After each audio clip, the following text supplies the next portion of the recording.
Good morning. As I start, I want to pass along our condolences to everybody involved in this tragedy, to the families, to everybody who, relatives, loved ones, friends, our deepest condolences, and we as a community are praying for you because this is a tragedy. And know that you're not alone.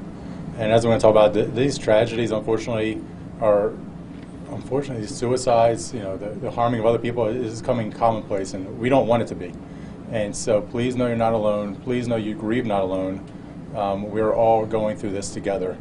Last night we had a horrific tragedy in the Lake Padgett area of Land O'Lakes. All evidence shows that a young mother, she killed her 3-year-old son, she killed her 9-month-old son, and then she turned the gun on herself and killed herself. There was no cause of history at this location. Pasco had no interactions with these individuals before this occurred. Our parties last night were for the grieving family. We had victim advocates go out. There's family members that don't live in the area. We had to make sure that they were aware.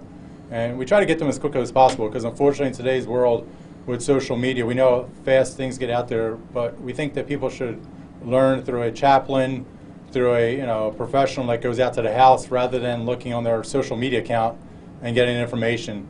So we had to work with several counties to get that information out there. We worked with victim advocates here for the family that was here in the area.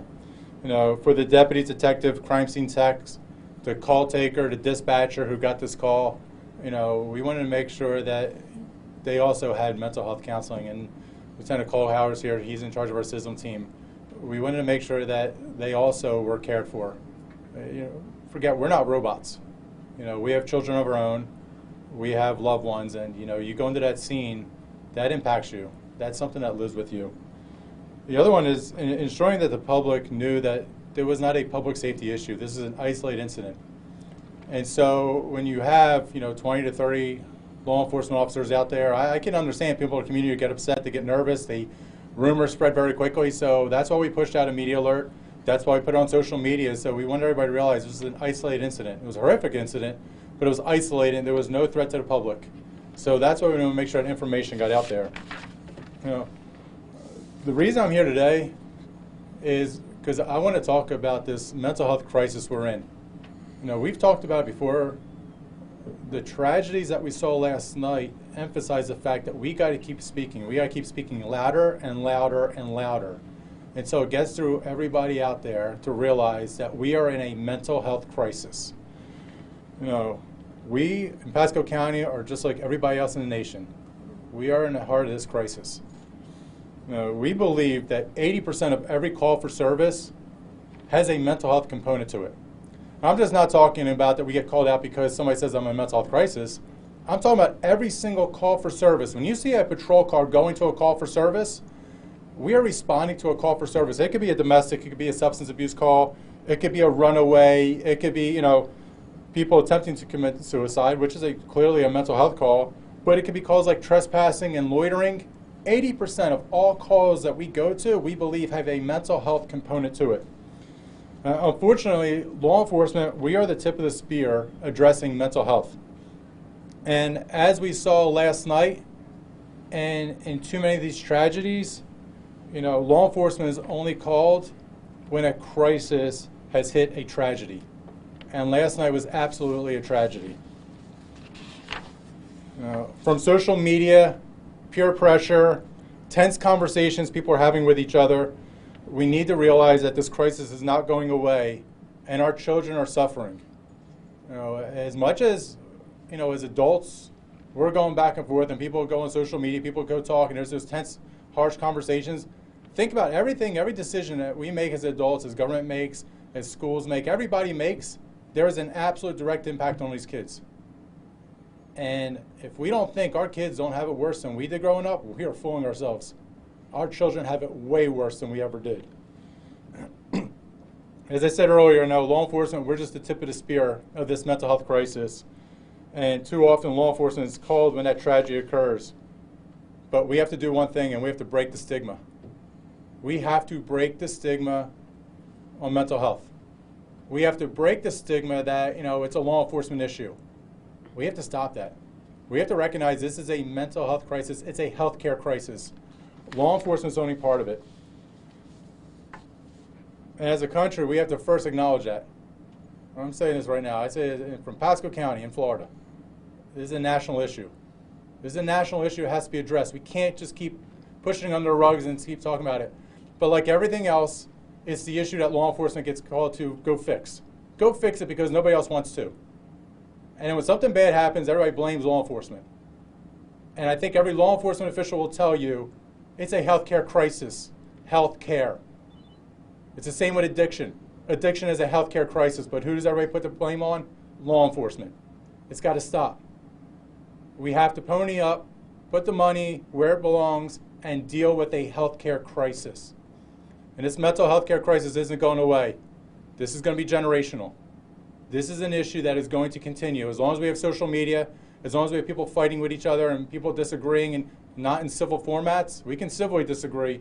But when people are uncivilly disagreeing and fighting with each other, it's only going to multiply. And tragedies that we continue to see are going to multiply also. And it can't be normal. It can't be normal to go to a situation where a mother kills her kids. It can't be normal that we're going to continuously go into suicides. We're going to these overdoses. That can't be normal anymore. As a sheriff's office, we are addressing it. I'm not just saying it's other people's problem. I know we have to deal with it. Because if people are going to call 911, we will. Major Capusa here. Major Capusa oversees our behavioral health intervention team. It's probably the largest in the state of Florida, if not one of the largest in the state of Florida, because we started pulling resources and said we recognize if nobody else is going to address this issue, we will be out there. We will be the tip of the spear to try to help. But I'm telling you about right now, we need other people's help. I want to thank Baycare. Baycare is our partner in Pasco County. They are always out there with us. NAMI, National Alliance for Mental Illness, they're a partner with us. The Crisis Center of Tampa Bay, that's another center we have with us. We're building that coalition. And the Pasco Public Schools. I can't thank our school district enough, Superintendent Kurt Browning, because he recognizes, like all of us, that if we don't address this with our young kids now, the problem's going to continue to grow and get worse.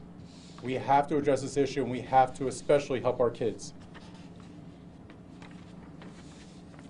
And I'll leave you with this again. We have to break the stigma of mental health. We can't just think it's going to go away. We can't just think that this issue, it's only a few other people. If I can talk about, like, hey, if I break my arm, people have no issues talking about somebody with a broken arm. But if I say, hey, I'm going through a mental health crisis, I'm going through some issues, I'm concerns, I went to a horrific scene, people, it's mental health, they don't want to talk about it. We have to stop that. And it's not a weakness. Being bruised by mental health is not a weakness. I dare you, not one of you would ever go up to a veteran who served in combat overseas who say, I'm dealing with some post-traumatic stress. You wouldn't call them weak. Nobody should ever call them weak. It's the same thing with people in our own communities. Because they're going through a crisis, nobody's ever walked in their shoes. Their crisis may be different than yours, but at the same time, we have to break that stigma. We have to recognize that we're all individuals. None of us walk on water, and if somebody needs that hand up, we will help them up. And we're not going to criticize them because they're asking for help. We should applaud them for that help. We should applaud them when they say, I need help. Am I passionate about this? Absolutely. I'm absolutely passionate about this. Is this the number one issue we have to address? Absolutely. We deal with this all day long, from the patrol to detention. Everything we do in law enforcement, I say 80% of our calls for service have a mental health component to it. We're getting overwhelmed. And the tragedy of last night was absolutely horrific. It's so sad that family's grieving with that, and we're trying to prevent another tragedy from occurring. So with that, is there anything, there's certain things I will be able to answer, I won't be able to answer. It's still an ongoing investigation. But from the mental health component, we need to absolutely talk about this more and more every day. Sheriff, do you know what led up to this? I'll let Sergeant Rosa, he's major crimes sergeant who's overseen it, so I'll let him talk about what he can talk about the case on that. Good morning, everybody. My name is Michael Rosa, R-O-S-A. I'm the sergeant with the Pasco County Sheriff's Office Major Crimes Unit. So a lot of the questions I can't answer, ladies and gentlemen, because it's very sensitive and we're being very concerned about the families involved in this. The only thing I can say, sir, that this incident was involving a small family and that they had some type of dispute at this time. Age of the mother? Cannot release that right now because of different laws, Marcy law, that may lead you to the victim's name. So I apologize. Are there any other kids involved, and/or where is the father? So the father has been 100% cooperative with this investigation.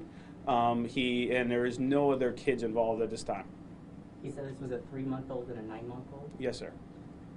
Three-year-old. I apologize. 3-year-old, yes, and 9-month-old. I saw her. How did the call come in? Was it from a family member or? So I could release that. So the father called the Pasco Sheriff's Office. Well, we contacted 911. And he lives at the same home? Yes, he does. Is there anything more specific you can go as to what the mental health issue was in this? Was there a social media-ish component to this? I'm just trying to figure out exactly, I mean... I understand. It's very vague at this time. So at this particular time, we have no social media aspect involved in this investigation. It appears to be that we do have a possible mental health illness involving our female involved in this incident, but that's really all I can release at this time. Any prior domestic issues at that address? No, sir. Do you know where the father at the moment was in? Yes. He's 100% cooperative with the investigation, and he's right now with his family. Do you know around what time he responded? I don't actually have that time. Just before 6 o'clock, excuse me. So, Excuse me. Very quick. So just a little bit. I know there's a lot of questions going to be out there, and I know we can't answer a lot this time, but I'll try to put a little bit of ease and a little vagueness, but I think you can connect it all together. So couples argue sometimes, and so maybe some arguments may have led to, people being upset. The father, all indications, was not at home when this incident occurred. He walked in on it. Why we can't give a lot of information is because we have to follow Marcy's law. The other side of it too is what I ask of you. I know people are going to post stuff. I know the information will be out there. People are so quick to go on social media to post things. Just give a little time before you approach that family. If that family wants respect, please give them that respect. If they want to talk, they're free to do that. It's a very difficult time for them. I can imagine. I can't imagine what they're going through. But at the same time, I know the public wants to, what's going on? If you're married, people in relationships, they have arguments. Some people take it a little harder than others. Instead of reaching out and seeking help, people make horrific decisions. And it looks like last night somebody made a decision that's beyond horrific. And those are the type of things that we talk about. If you're in a crisis, if you're leading up to a crisis, if you're leading up to a crisis, things are going on. There's resources out there, and that's why I say the resources are limited. But please know there are resources out there.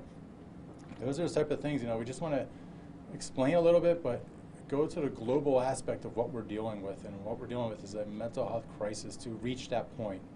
There was no other children at the house. There was only the 3 of them in there, and that's what the father walked in on. Was the gun legal, and do we know if it was hers or his? So I can't answer that. Yes. So at this particular time, everybody in the household could possess a firearm for the state of Florida, and the firearms are legal. We have no history back on the firearms. And what was your other question, sir? If it was the wife's or the husband's? It appears that belonged to the husband. Are you guys releasing any names of those involved? Not at this time, sir.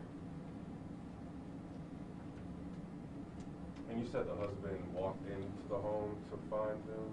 So the incident, just to clarify a little more, which I apologize, I know it's very vague. To clarify a little more, the incident had been done at this time, and he walked in and found it. He was the first reporting person. And do you know if you'll release the 911 call that he made? I don't know that yet, sir. Do you know where in the house he discovered? I could say in the bedrooms. Any additional questions? Sheriff, what do you want? I mean, I know this is something that you're passionate about, but what are some of the things that you would like to see changed, or is there funding for this that you prefer to kind of address and help this mental health crisis, or what are the things that you want? Right. It's interesting the fact that you know, what I like, I would like us to sit down and not just have a sit down where everybody sits down and says we're going to do something and nothing gets done. That's the biggest waste of time we all see. The other part is we don't want to jump and say, okay, you know, we've seen it before where there's different drugs and people say we're going to throw all our money at cocaine, crack, now we're going to throw it heroin, and you address it that way.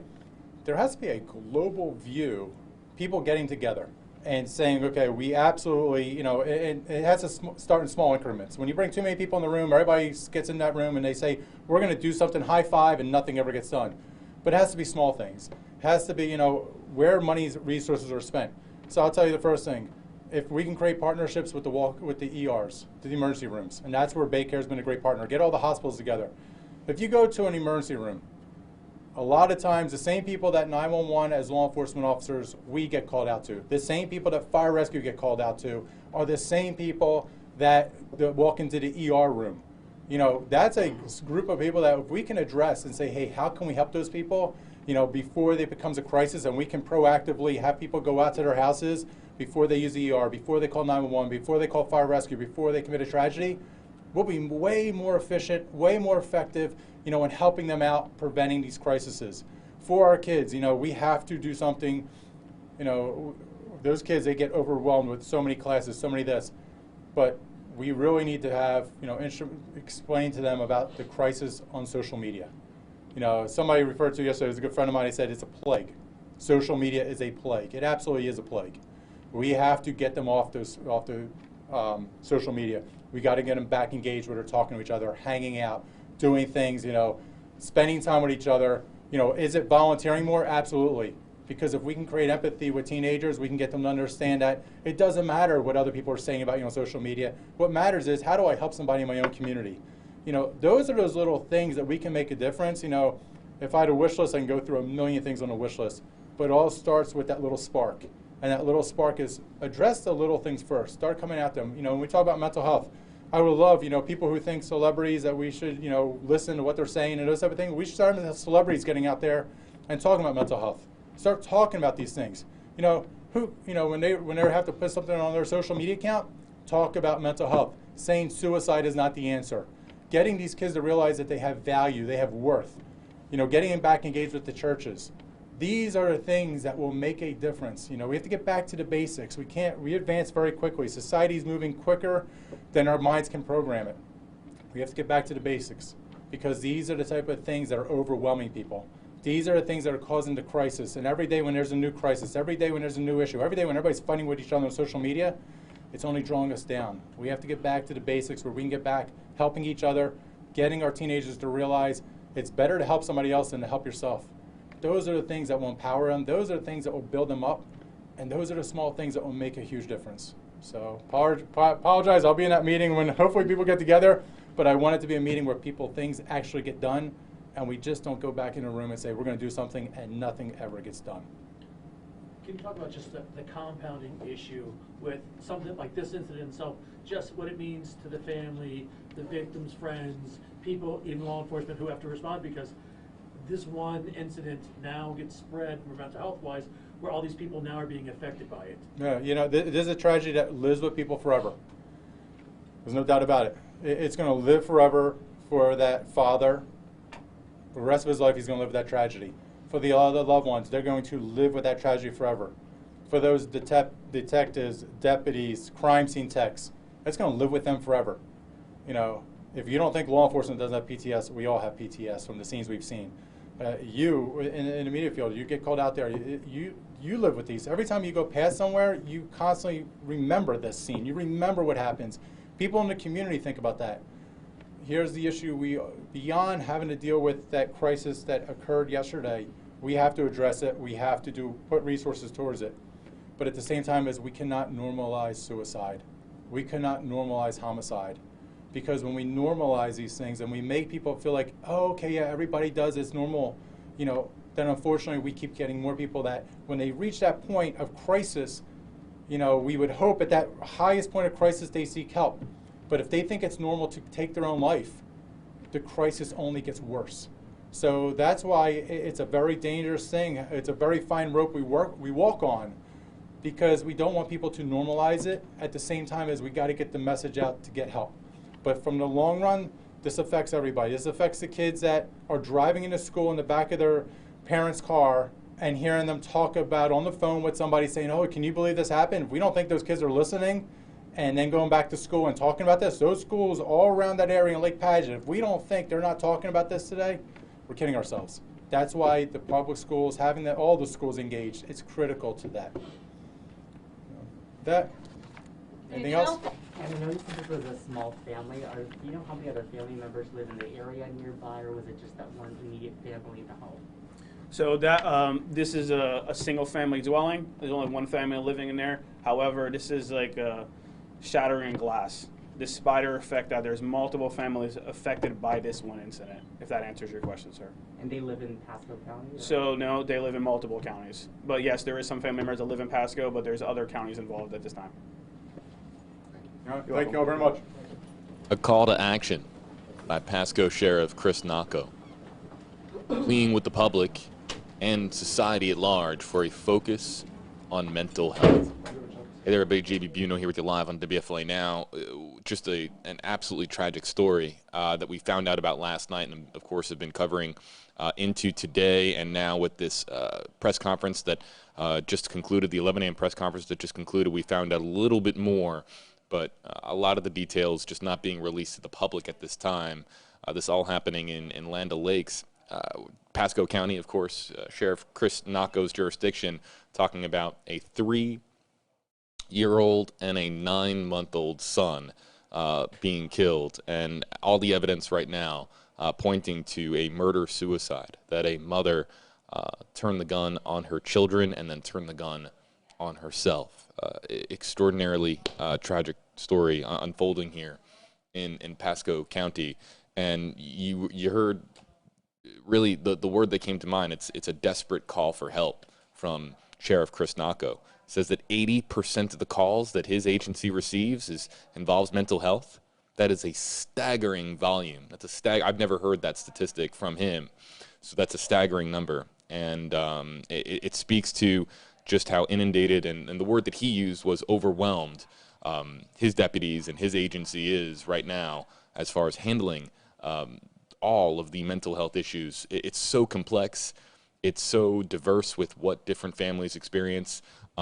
It all falls under mental health, but Sheriff Chris Nacco, one who has been extraordinarily vocal, calling on not just meetings, as he put it, not just coming together and discussing the problem, but getting results, a results-oriented approach, and trying to do tangible things that can actually help fix this massive problem that we have unfolding here from Pasco County and beyond, the Tampa Bay area, Florida, and beyond. So, folks, if you want to read the latest on this story, you can do so on WFLA.com, the WFLA app. Chip Osowski, our reporter, is going to be following up and getting more details on how exactly this all unfolded. A mother turning the gun on her children before turning the gun on herself. We'll have the latest tonight on WFLA News Channel 8 on this story. And then, of course, the latest will update on WFLA.com, the WFLA app.